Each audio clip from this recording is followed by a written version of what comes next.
has ever been able to pierce. Prior to that day at Moon's Eye, there is nothing, but on that day they suddenly began with a brightness and detail that overwhelms me. Sometimes it seems too complete, and I wonder if it is truly mine. Am I recalling it from my own mind, or from dozens of retellings by legions of kitchen maids and ranks of scullions and herds of stable boys, as they explained my presence to each other?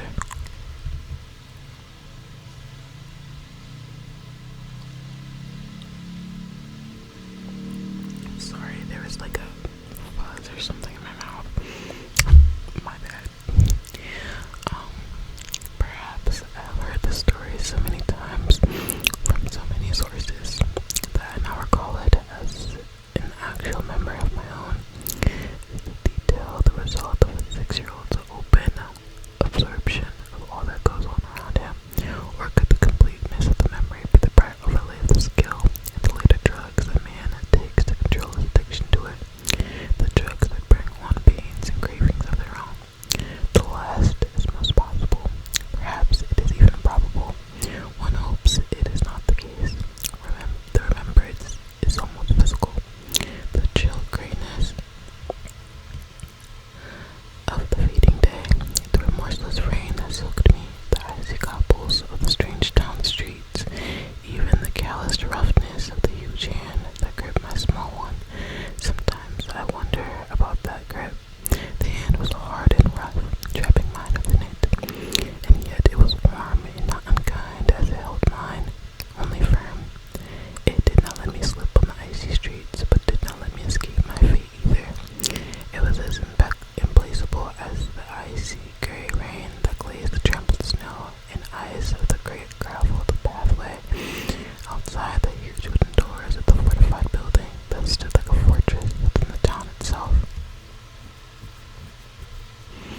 The doors were tall, not just to a 6-year-old boy, but tall enough to admit giants, to dwarf even the rangy old man who towered over me, and they looked strange to me, although I cannot summon up what type of dwelling would have looked familiar, only that these, carved and bound with black iron hinges decorated with a buck's head and knocker of gleaming brass, were outside of my experience. I recall that slush had soaked through my clothes, so my feet and legs were wet and cold, and yet, again, I cannot recall that I had walked far through winter's last curses, nor that I had been carried. No, it all starts there, right outside the doors of the strong house, with my small hand trapped inside the tall man's. Almost, it is like a puppet show beginning. Yes, I can see it thus. The curtains parted, and there we stood before that great door.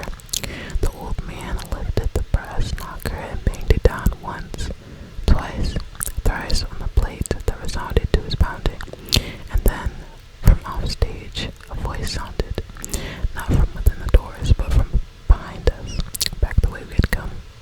"Father, please," the woman's voice begged. I turned to look at her, but it had begun to snow again, a lazy feel that clung to eyelashes and coat sleeves. I can't recall that I saw anyone. Certainly, I did not struggle to break free of the old man's grip on my hand, nor did I call out, "Mother, Mother." Instead, I stood, a spectator, and heard the sound of boots within the keep, and the unfastening of the door rasped within. One last time she called. I can still hear the words perfectly, the desperation in the voice that now would sound young to my ears. "Father, please, I beg you." A tremor shook the hand that gripped mine, but whether of anger or some other emotion, I shall never know. As swift as a black crow seizes a bit of dropped bread, the old man stopped. The old man stooped and snatched up a frozen chunk of dirty ice, wordlessly flung it with great force and fury, and I cowered where I stood. I do not recall the cry, nor the sound of struck flesh. What I do remember is how the doors swung outward, so that the old man had to step hastily back, dragging me with him. And there is this, the man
already turning his back on me, taking his measured steps down the graveled pathway.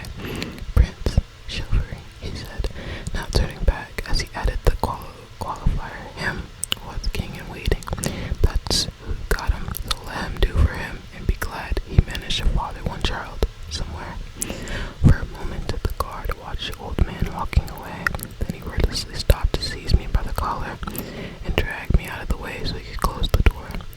He let go of me for the brief time it took for him to secure the door. That done, he stood looking down on me. No real surprise, only a soldier's stoic acceptance of the outer bits of his duty. "Up, boy, and walk," he said.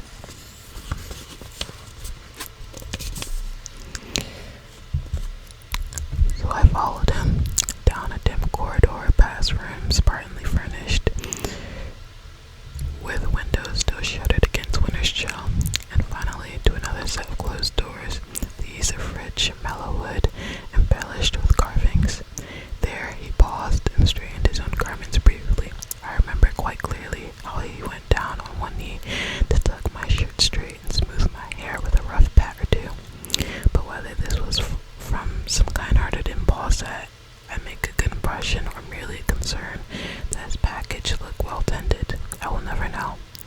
He stood again and knocked once at the double doors. Having knocked, he did not wait for a reply, or at least I never heard one. He pushed the doors open, herded me in before him, and shut the doors behind him. This room was as warm as the corridor had been chill, and alive as the other chambers had been deserted. I recall a quantity of furniture in it, rugs and hangings and shelves of tablets and scrolls overlaid with a scattering of clutter that any well-used and comfortable chamber takes on. There was a fire burning in a massive fireplace, filling the room with heat and a pleasantly resinous scent. An immense table was placed at an angle to the fire, and behind it sat a stocky man. His brows knit as he bent over a sheaf of papers in front of him. He did not look up immediately, and so I was able to study his rather bushy disarray of dark hair for some moments.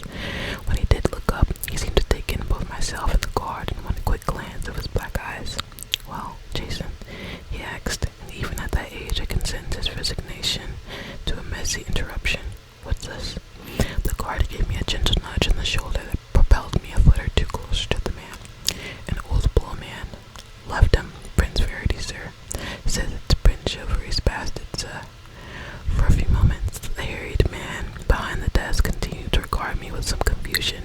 Then something very like an amused smile lightened his features, and he rose and came around the desk to stand with his fists on his hips, looking down on me.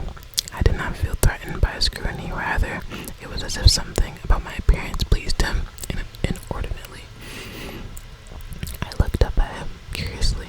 He wore a short dark beard, as bushy and disorderly as his hair, and his cheeks were weathered above it. Heavy brows were raised above his dark eyes.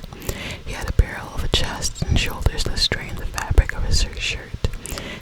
His fists were square and work-scarred, yet ink-stained to the fingers of his right hand. As he stared at me, his grin gradually widened until finally he gave a snort of laughter. "Be damned," he finally said. "Boy does have shiv's look to him, doesn't he? Frida, who would have believed it of my illustrious and virtuous brother?" The guard made no response at all, nor was one expected from him. He continued to stand alertly, awaiting the next command. "A soldier. The old man continued to regard me curiously. "How old?" he asked the guard. "Blowman says 6. The guard raised a hand to scratch at his cheek, then suddenly seemed to recall he was reporting. He dropped his hand. "Sir," he added. The other didn't seem to notice the guard's lapse in discipline. The dark eyes roved over me, and the amusement in his smile grew broader. "So make it 7 years or so to allow for her belly to swell." "Damn. Yes, that was the first year the Cheerdo tried to close the pass. Chivalry was up this way for 3 or 4 months, shivering them into opening it to us. Looks like it wasn't the only thing he chivied open. Damn, who would have thought it of him?" He paused then. "Who's the mother?" he demanded suddenly. The guard shifted uncomfortably. "Don't know, sir." There was only the blowman on the doorstep, and all him said was that this was Prince Chivalry's bastard.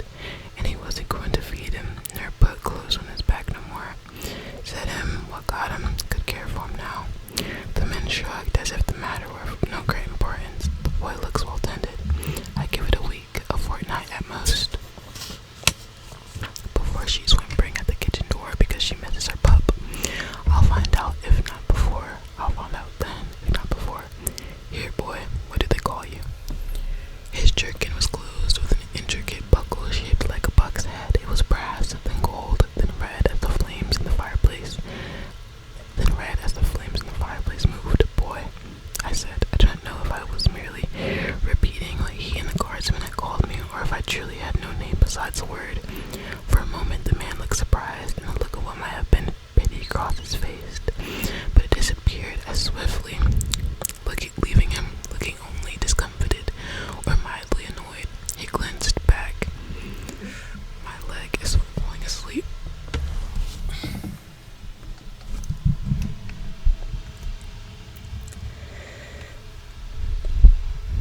He glanced back at the map that still awaited him on the table. While he said in the silence, something's got to be done with him, at least until Jeff gets back. Jason, see the boys fed and bedded somewhere, at least for tonight. I'll give some thought to what's to be done with them tomorrow. Can't have royal bastards cluttering up the countryside.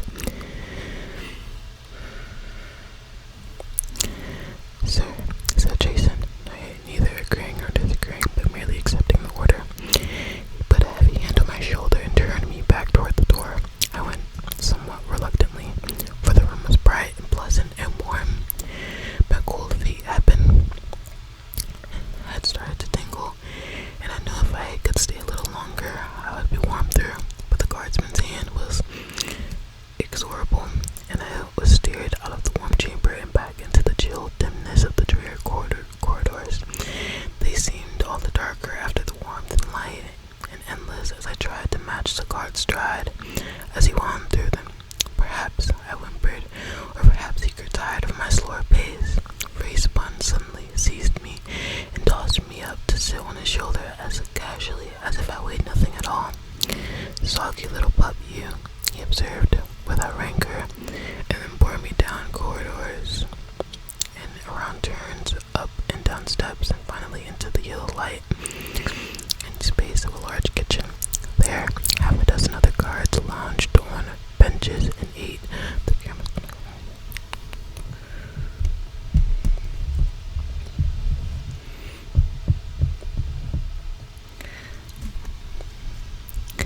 and drank at a big scarred table before a fire fully twice as large as the one the study had been. The room smelled of food, of beer, and men's sweat, of wet wool garments, and the smoke of the wood and drip of grease into flames. Hogs' heads and small casks arranged against the wall, and smoke joints of meats where dark shapes hung from the rafters. The table bore a clutter of food and dishes. A chunk of meat on a spit was swung back from the flames and dripping fat onto the stone hearth. My stomach clutched, and suddenly at my ribs at the rich smell. Jason set me rather firmly on the corner of the table, closest to the fire's warmth, jogging the elbow of a man whose face was hidden by a mug. Alright, this is all I'm gonna read today. If you guys want more, then let me know. It's just, I have to go to work later today, so I don't want to spend too much time reading right now. And then it's like getting really hot in here, and I have to find like a better place to like film, because like, or I need to like invest in a tripod. That's another thing that this Patreon is gonna cover, like all like the stuff that needs to be paid for with the channel, because I can put stuff to the side for it, but it'll just take a long time. But I will be getting a tripod soon. I'm gonna try to find a tripod so that I can get a more comfortable spot to record. And then I was thinking of possibly clearing out some of my dresser space so I could film over there instead of here. Right now I'm on a table, but I was thinking I could film my dresser and then try to get like a backdrop or something with like some lights, just to make it a more cozy setting and not so much like this, or maybe even just a backdrop behind me. I don't know, we'll see. But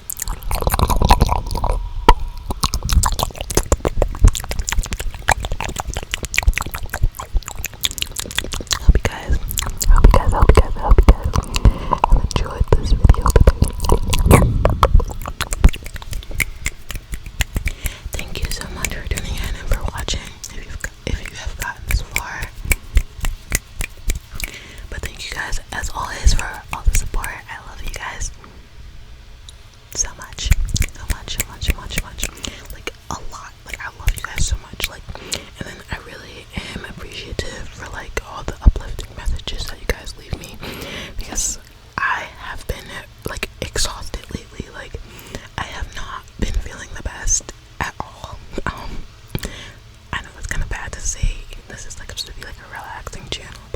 have not been the best.